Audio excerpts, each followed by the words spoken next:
sabani na malamai kan karanta Qur'ani a ce lada ta kai ga wanda aka karanta ma akwai masu ganin ana yi amma dai insha Allah tunda bai inganta daga Annabi sallallahu alaihi wasallam ba mafi a'la shine a bayyin hakan.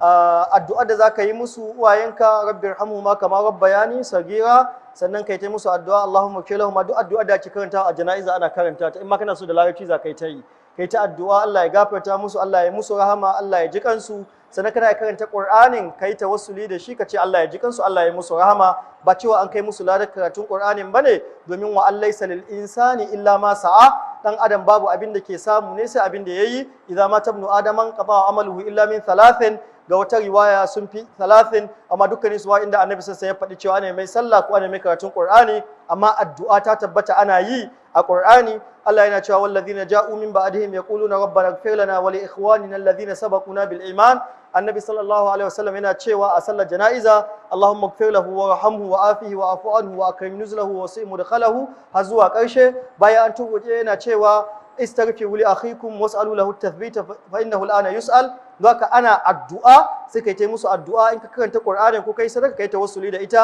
sannan mahaifanka su zaka yi musu sadaka ba da sabani ba bila khilafin bainal ulama wallahu ta'ala a'lam